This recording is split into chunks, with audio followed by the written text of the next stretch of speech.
ഹരി ഓം. ഹരേ കൃഷ്ണ. മഹാപ്രസാദജനനീ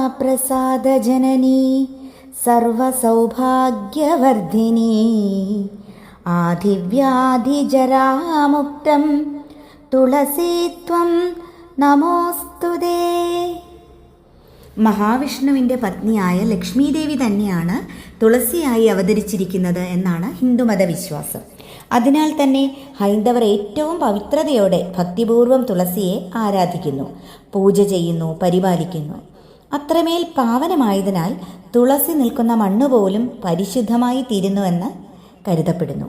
പൂജാപുഷ്പങ്ങളിൽ തുളസിക്ക് ഏറെ പ്രാധാന്യമുണ്ട്. വിശിഷ്യ വൈഷ്ണവ പൂജകളിൽ തുളസീദളം അതിവിശിഷ്ടമാണ്. മഹാവിഷ്ണുവിൻ്റെ പത്നിമാരായ സരസ്വതിയും ഗംഗയും ലക്ഷ്മിയും പരസ്പരം കലഹിക്കുകയും തമ്മിൽ ശപിക്കുകയും ചെയ്തു. തുടർന്ന് ഗംഗയും സരസ്വതിയും നദികളായും ലക്ഷ്മീദേവി തുളസിയായും ഭൂമിയിൽ അവതരിച്ചു എന്നാണ് വിശ്വാസം. ദേവി ഭാഗവതം, സ്കന്ദപുരാണം, പത്മപുരാണം, നാരദ സംഹിത, അഗസ്ത്യ സംഹിത എന്നീ മഹാഗ്രന്ഥങ്ങളിലെല്ലാം തുളസി മഹാത്മ്യം പ്രകീർത്തിച്ചിരിക്കുന്നു. ഭവനത്തിന് മുൻവശത്ത് തുളസിത്തറയിൽ തുളസി നട്ട് പരിപാലിക്കുന്നത് വളരെ പുണ്യപ്രദമാണ്. ദിവസവും രാവിലെ തുളസിക്ക് ശുദ്ധജലം ഒഴിക്കുന്നതും ഭക്ത്യാ പ്രദക്ഷിണം വയ്ക്കുന്നതും അതുപോലെ സന്ധ്യാസമയം തുളസിത്തറയിൽ ദീപം തെളിയിക്കുന്നതും ഏറെ ശ്രേയസ്കരമാണ്.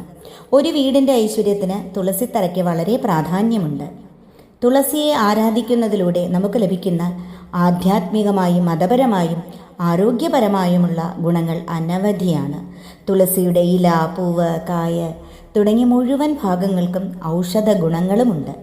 ചുരുക്കി പറഞ്ഞാൽ ഒരു ദിവ്യ ഔഷധം തന്നെയാണ് തുളസി. ഒരു കാലത്ത് നമ്മുടെ ഗൃഹങ്ങളുടെ മുൻപിൽ ഏറെ പ്രൗഢിയോടെ വിരാജിച്ചിരുന്ന തുളസിത്തറ ഇപ്പോൾ ചില വീടുകളിലെങ്കിലും കാണാതായിട്ടുണ്ട്. തുളസി ദേവിയുടെ ഈ മഹാത്മ്യങ്ങളെല്ലാം മനസ്സിലാക്കിക്കൊണ്ട് പൂർവാധികം ഭക്തിയോടെ ബഹുമാനത്തോടെ നമ്മുടെ ഗൃഹങ്ങളിലെല്ലാം തുളസിയെ വരവേൽക്കാം, പരിപാലിക്കാം.